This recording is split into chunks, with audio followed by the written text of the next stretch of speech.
Bonjour et bienvenue dans cette nouvelle vidéo consacrée au HFSQL client-serveur.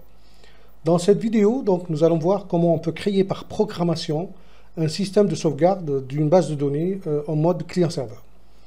Vous allez me dire, oui, mais on a déjà ça sur le centre de contrôle. Alors oui, c'est vrai que je peux venir directement sur le centre de contrôle. Il y a la possibilité de créer une sauvegarde à chaud. Et donc, je peux sélectionner directement la base de données ou tout le serveur. Et je n'ai qu'à suivre donc l'assistant et le centre de contrôle va déclencher une sauvegarde automatique, enfin une sauvegarde à chaud et me créer une sauvegarde au format zip de ma base de données ou de mes bases de données. Mais vous savez que nous les développeurs, on n'aime pas trop que nos utilisateurs, quand on développe des applications destinées à la commercialisation et à l'utilisation donc à grande échelle, on n'aime pas que les utilisateurs touchent trop au centre de contrôle parce que ils peuvent faire des mauvaises manipulations qui peuvent être fatales au fonctionnement du logiciel ou de la plateforme ou de ce que vous avez donc mis à la disposition de votre client. Et donc, il serait intéressant de créer un système ce même système de sauvegarde. Il serait intéressant donc de le créer directement par programmation et de créer une petite interface dans votre application qui permet à votre utilisateur de créer, d'archiver, de stocker donc ces sauvegardes et puis de les restaurer à tout moment. Et c'est ce que nous allons voir donc dans cette vidéo.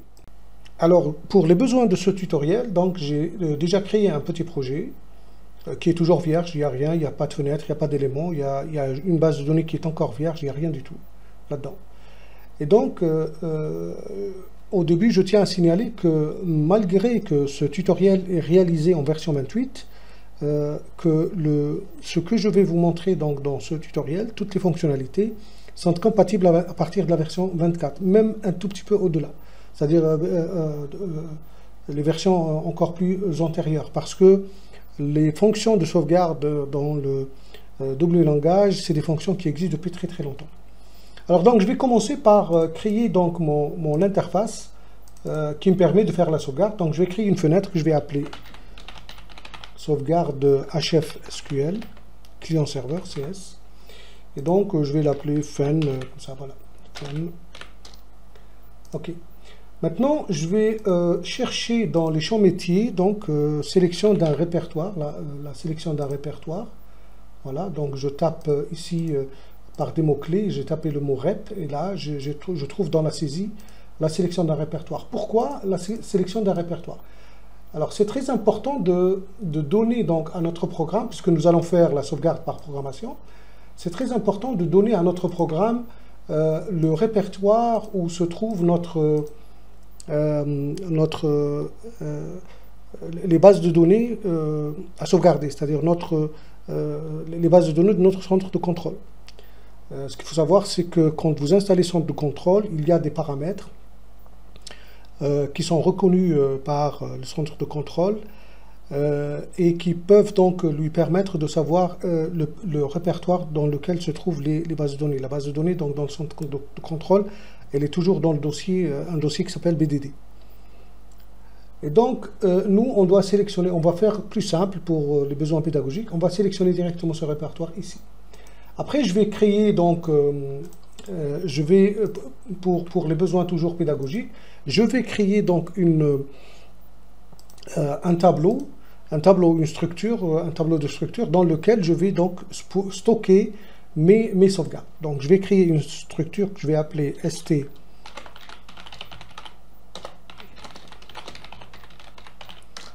Donc, qu'est-ce qu'il va y avoir dans cette structure? Donc, il va y avoir un ID, donc c'est un entier. La date, l'heure, donc la date de sauvegarde et l'heure de sauvegarde. Le ID, c'est le ID de la sauvegarde. Une description. Une destination. Donc, c'est le dossier dans lequel va être enregistré donc, dans notre sauvegarde. Et l'état de notre sauvegarde. Voilà. Et donc, à partir de là, je vais déclarer un tableau.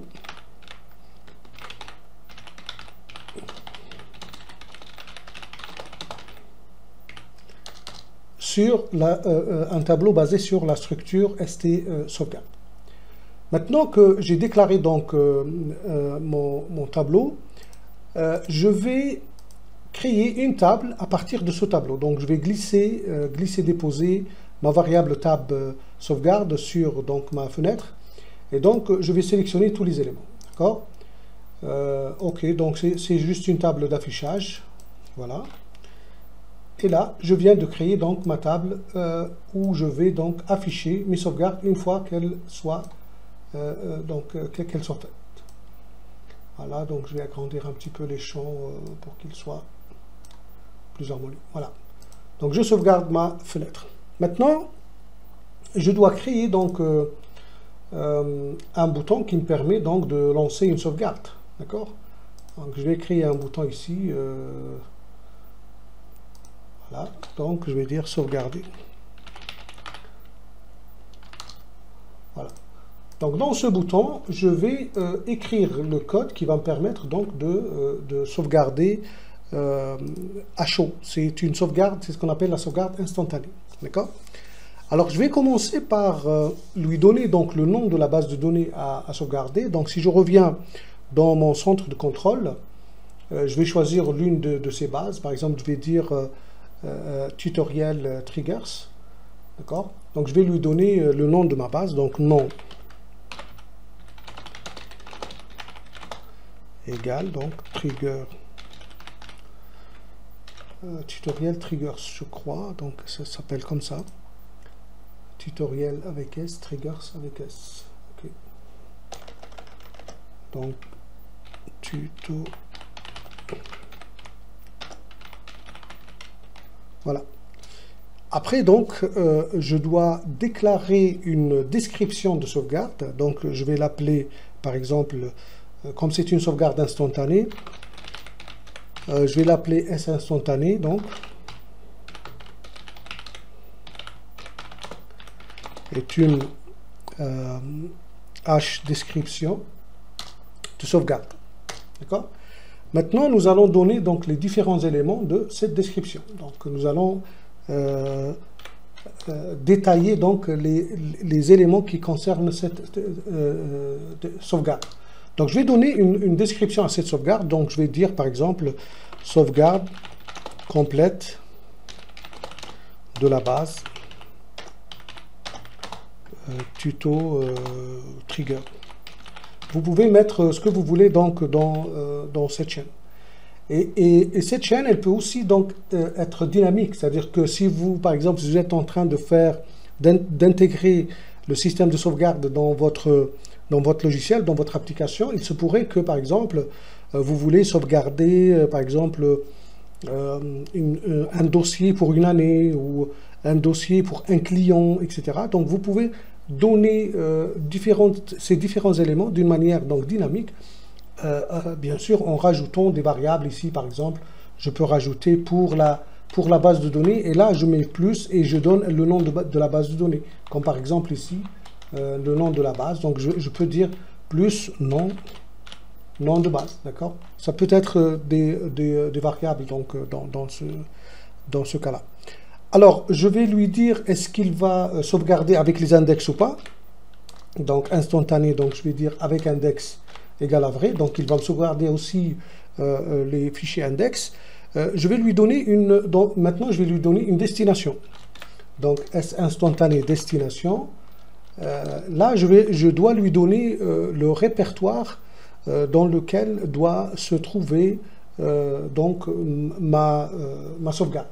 Et donc pour ça je vais sélectionner ici, donc je vais donner ici le nom SAI rep par exemple à ce champ là, et donc je vais lui dire donc il va sauvegarder dans ce répertoire plus donc sauvegarde, ok, plus accept Donc fsep, c'est pour mettre les séparateurs automatiquement, quel que soit le système, plus le nom de la base. Donc ça, c'est le fichier de destination, le fichier zip dans lequel donc va être installée donc ma base. Maintenant, je vais lui donner donc ce qu'on appelle la source. Et donc la source, ça sera quoi? Ça sera le nom de la base. On lui rajoute un plus avec slash et étoile. Ça veut dire que je vais prendre toutes les tables de la base qui a le nom base. D'accord? Alors, maintenant, je vais lui donner une limitation du nombre de sauvegardes. Je peux limiter le nombre de sauvegardes. Parce que dans la description de sauvegarde, dans HDescription sauvegarde, nous avons plein d'éléments que nous pouvons donc fixer. Bien sûr, on peut ne pas utiliser tous les éléments, mais pour le but pédagogique, donc je vais utiliser ces éléments-là. Donc limite de sauvegarde, donc je vais limiter à 5 par exemple. D'accord? Maintenant donc je vais exécuter la sauvegarde. Ok? Et donc ma sauvegarde, je vais la sauvegarde, elle donne toujours un ID de sauvegarde, c'est-à-dire que la fonction hSauvegarde que nous allons voir tout de suite, c'est une fonction qui crée un ID pour notre sauvegarde. Donc qu'est-ce que je vais faire? Avant d'utiliser la fonction hSauvegarde, on voit que notre fonction elle a besoin de deux paramètres. Le premier paramètre c'est quoi? Donc c'est une connexion. Le deuxième paramètre c'est la description qui est là. D'accord? Alors moi, en créant la base de données, j'ai déjà créé une connexion. Donc si je reviens ici dans la description de mon analyse, donc si je vais dans les connexions, je trouve que j'ai déjà défini une connexion ici qui est reliée dans mon serveur local, dans mon centre de contrôle local, et qui est connectée à cette base. Donc je pourrais aussi faire ça par programmation. Si je veux, je peux déclarer une variable de type connexion. Par exemple, je vais dire CNX est une connexion. D'accord? Alors CNX, le serveur, c'est localhost. Alors CNX, base de données, c'est donc on a dit c'est non base, d'accord. Connexion, donc un mot de passe, c'est vide généralement, donc moi je laisse toujours dans le local, je laisse toujours à vide, et l'utilisateur donc c'est admin. Pardon, admin. Ok. Alors maintenant que j'ai défini ma connexion, je vais lui donner ici ma connexion. Vous voyez qu'il la reconnaît. Après, il reconnaît aussi la variable HDescription que j'ai appelée S-instantané. D'accord? Et là, ID sauvegarde, c'est un entier qui sera égal à cette valeur-là. C'est tout. C'est-à-dire que si j'exécute maintenant ce code-là, vous allez voir qu'il va sauvegarder ma base de données. Mais avant de lancer notre programme, donc comme je vous ai dit au début, ce système de sauvegarde est destiné aux bases de données client-serveur. Donc il faudrait déterminer donc ici le provider comme étant une base de données client-serveur. D'accord? Parce que ces fonctions-là, la fonction hSauvegarde, elle n'est disponible qu'en mode client-serveur. Alors maintenant, je vais aller corriger le nom du répertoire, parce que le nom du champ de répertoire, parce que nous l'avons modifié tout à l'heure,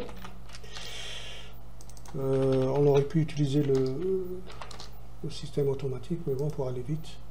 Voilà. Donc maintenant, notre système est prêt à être exécuté. On fait un premier go, on fait un test de notre fenêtre. Donc je vais lui donner le répertoire ici directement, puisque je l'avais dans le presse-papier, et je clique sur sauvegarder. Ok, donc il ne se passe rien. Maintenant je viens ici, j'actualise, et vous voyez donc la sauvegarde a été faite. Elle est là, la sauvegarde. D'accord? Si je clique une deuxième fois, donc je fais une deuxième sauvegarde, ou par exemple on va faire un point d'arrêt ici, Regardez, donc on va faire un point d'arrêt ici. Et on va exécuter notre fenêtre. Donc je lui redonne. Voilà. J'exécute. Et vous voyez que le ID il est égal à 2047. Donc si je reviens dans mon centre de contrôle et j'actualise, j'ai ici le ID 2047, sauvegarde terminée, la date, l'heure, le titre, la description que j'ai écrite tout à l'heure. Et ici, donc, j'ai ma base de données. Donc vous voyez que la base de données, elle a été sauvegardée en totalité. Sauf qu'elle n'a pas été sauvegardée en format zip, c'est-à-dire qu'elle a été sauvegardée entièrement. Donc c'est tout le dossier, comme j'ai indiqué donc avec le slash étoile, c'est tout le dossier de la base de données donc, qui a été sauvegardée. Voilà, donc nous avons réussi à faire donc, la sauvegarde. Maintenant, nous allons évoluer un petit peu faire évoluer un petit peu notre interface et nous allons utiliser la table que nous avons créée justement pour afficher nos différentes sauvegardes et pour pouvoir justement les restaurer, parce que l'intérêt d'avoir des sauvegardes avec des dates et des heures, c'est justement pour avoir la possibilité de revenir en arrière. Donc si on a par exemple on a trouvé qu'il y a un problème dans une version quelconque de la base de données, on peut revenir en arrière et restaurer une version antérieure. Très bien. Donc je reviens dans mon code.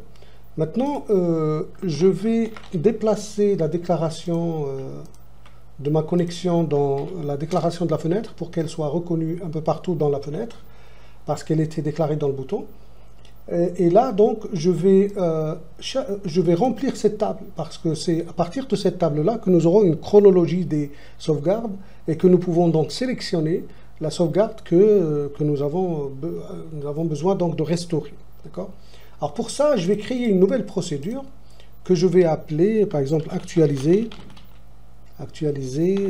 table sauvegarde.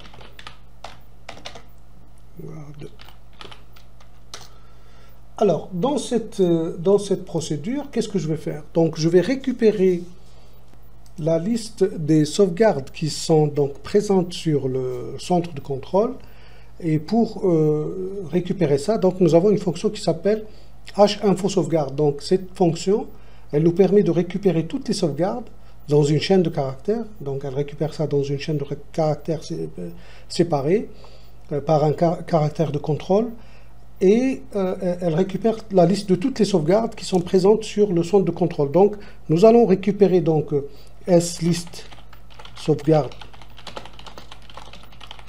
égale donc hinfo sauvegarde de notre connexion. D'accord?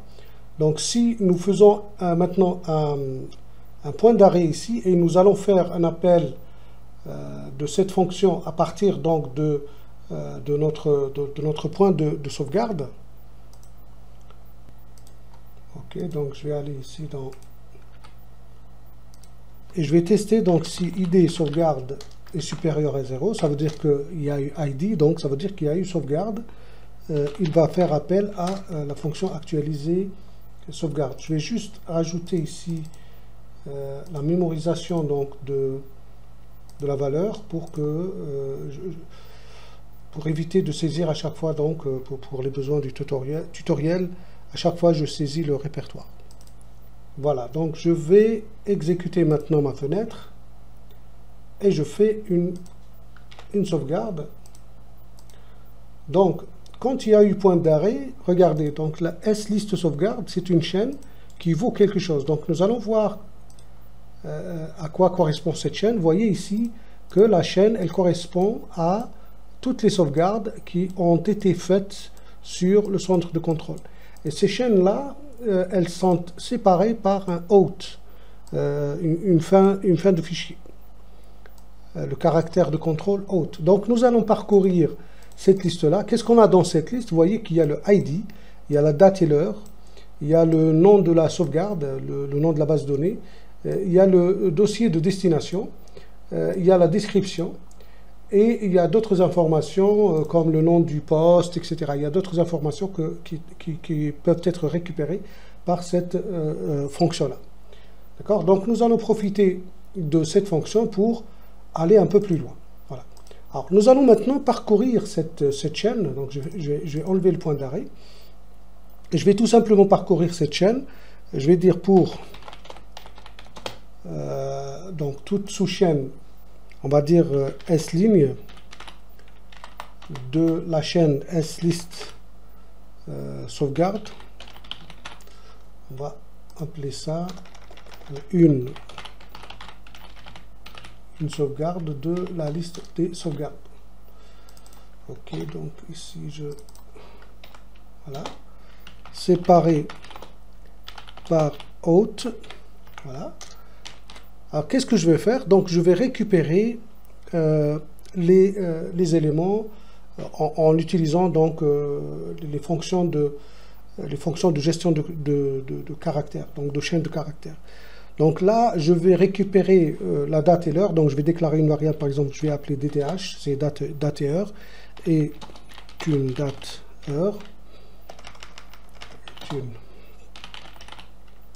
Elle sera égale à quoi? Elle sera égale à extrait chaîne de notre donc de notre ligne, c'est la sauvegarde, virgule 2. D'accord? Donc là, nous avons extrait notre date et heure. Bien sûr, maintenant, où est-ce que nous allons sauvegarder donc ces éléments-là? Donc nous allons les sauvegarder dans notre tableau de sauvegarde. Donc nous avons déjà créé un tableau au début, tab sauvegarde. Donc bien sûr, je supprime tout au début. Maintenant, je vais ajouter, je vais dire, je vais déclarer donc une variable, i par exemple. Cette variable va me servir donc d'indicer mon tableau. I sera égal à tab sauvegarde ajoute. Donc ici donc je récupère l'indice courant et puis je vais mettre tous les éléments donc de mon tableau. Donc ici je vais les récupérer. Je fais un CTRL R pour aligner. Je récupère le tout par une sélection à la verticale dans mon code. D'accord? Je colle ici. Voilà. Et je fais aussi une sélection à la verticale. Voilà. Comme ça. I. Point. Voilà. Donc maintenant, je vais donner chaque élément. Chaque élément, je vais lui donner sa valeur. Alors, ici, le ID, il est dans extrait chaîne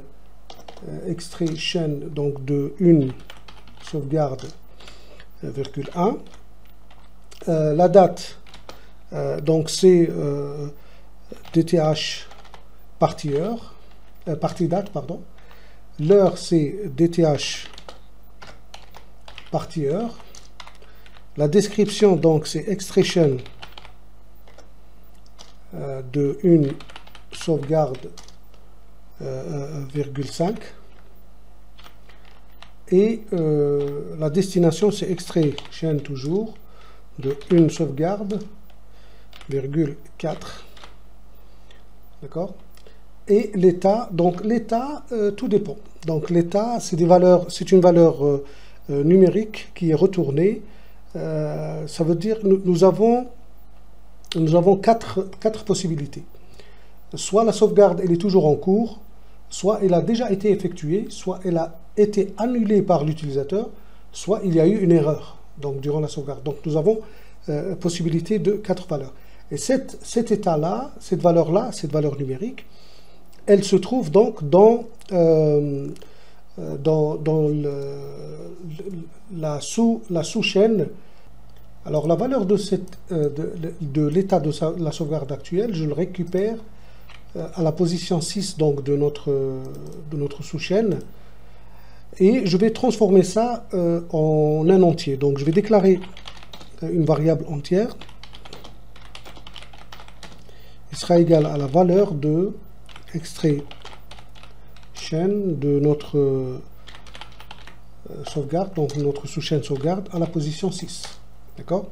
Et selon cette valeur-là, donc nous avons le cas 0, elle peut être égale à 0.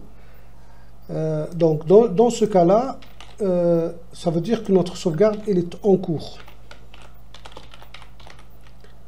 CTRL D 3 fois, puisque j'ai 4 possibilités. Deuxième possibilité, troisième possibilité et quatrième possibilité. Et donc, en deuxième possibilité, c'est que ma sauvegarde elle a été effectuée. Ma troisième possibilité, c'est qu'elle a été annulée.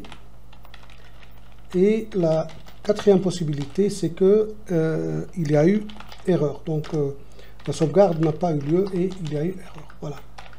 Alors, comme notre table, la table qui affiche nos sauvegardes, elle est reliée à notre tableau, donc on va réafficher cette table-là avec l'option TR-execute requête parce que comme la table est reliée avec une source de données, donc ça va réafficher les données donc à partir du tableau.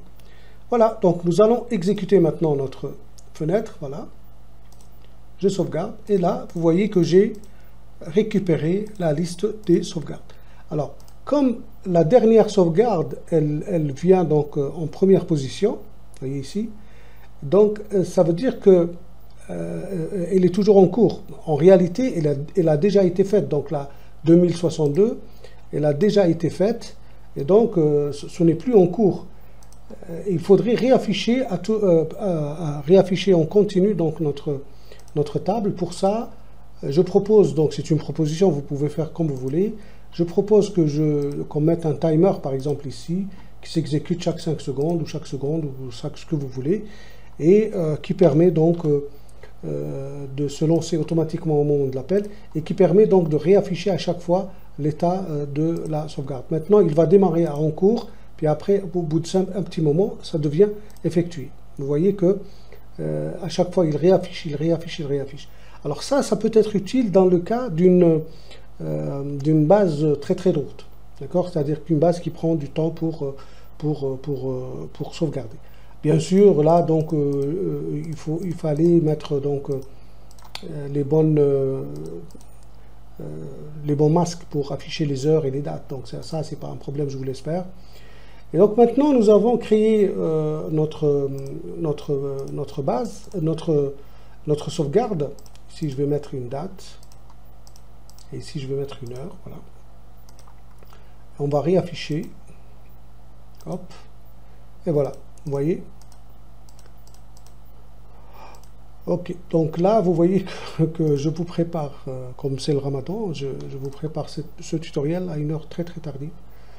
Voilà, donc à 1h40, je sauvegarde de nouveau, vous voyez, 1h41, et il y a toujours les dernières 5 sauvegardes, parce que nous avons fixé cela.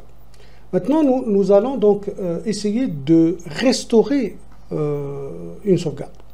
Alors, pour restaurer, donc, je vais rajouter un bouton ici. Donc, je vais rajouter un conteneur. Voilà. Et dans ce conteneur, donc, je vais rajouter un bouton restaurer.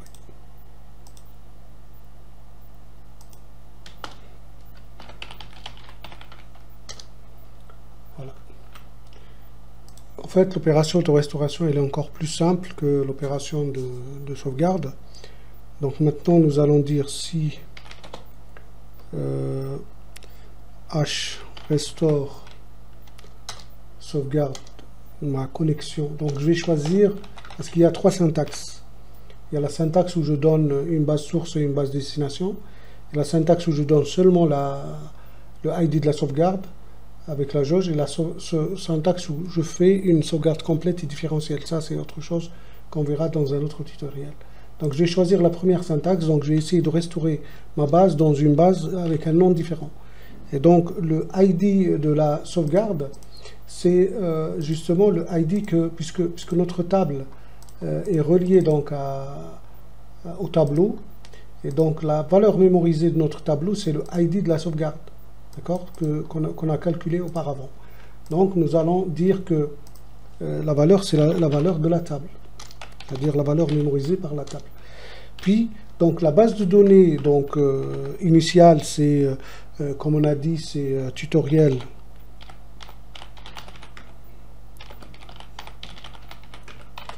Et par exemple, on va dire copie tutoriel triggers. Voilà. Donc, si cette valeur est égale à vrai, il va m'afficher donc info la restauration a été effectué avec succès. Sinon, il va m'afficher une erreur, donc erreur dans la restauration de la base. C'est tout. Voilà, je règle ça. Voilà. Je réexécute. Je sauvegarde. Voilà, donc j'ai ma liste des sauvegardes. Donc je vais essayer de restaurer cette ligne-là, par exemple. Voilà, il me dit que la restauration a été effectuée avec succès. Comment je peux le savoir? Donc comme j'ai créé une sorte de copie, je vais actualiser ici les bases. Et voilà, donc là, j'ai copie, tutoriel, trigger. Et donc j'ai exactement les mêmes tables. Voilà, donc nous avons vu comment on peut créer un système de sauvegarde et de restauration. Bien sûr, c'est le système que j'ai créé ici pour les besoins pédagogiques. C'est un système très simple. Vous pouvez donc l'améliorer et le sophistiquer. Et bien sûr, vous pouvez aller sur l'aide des différentes fonctions que j'ai utilisées. Il y a plein de syntaxes, plein de méthodes, différentes méthodes pour utiliser donc ces fonctions. Il y a aussi des limites parce que il faudrait aussi lire dans la documentation, dans l'aide de PCSoft, il faudrait toujours lire les limitations. Des fois, vous avez des problèmes de droit, des fois, vous avez des problèmes, c'est-à-dire des choses qu'il faudrait faire, qu'il faudrait préparer avant donc d'utiliser telle ou telle fonctionnalité. Je parle en général, pas seulement pour ce cas-là. Et donc, je vous conseille souvent d'aller vous documenter. Ne vous contentez pas de seulement ce que vous avez dans les tutoriels sur YouTube ou avec moi ou avec un autre formateur. Et donc, je vous conseille d'aller vraiment fouiner dans la documentation. Je m'excuse de le dire, mais je profite de cette occasion pour faire une petite remarque. Des fois, sur Facebook, comme je réponds souvent aux questions des développeurs, donc, des fois, il y a des questions qui ne nécessitent même pas d'être posées. Si on va faire une petite recherche dans la documentation, la réponse, elle est toute donnée, elle est toute faite. Donc, essayez de faire un effort et avant d'aller poser des questions, donc vous cherchez un petit peu dans la documentation. Et la documentation, elle est très bien faite. Ce n'est pas pour faire de la publicité à l'éditeur, donc je ne travaille pas pour eux. Mais je dirais qu'elle est très très bien faite et vous pouvez donc vous y retrouver. Merci pour votre attention et je vous donne rendez-vous très prochainement pour un nouveau tutoriel.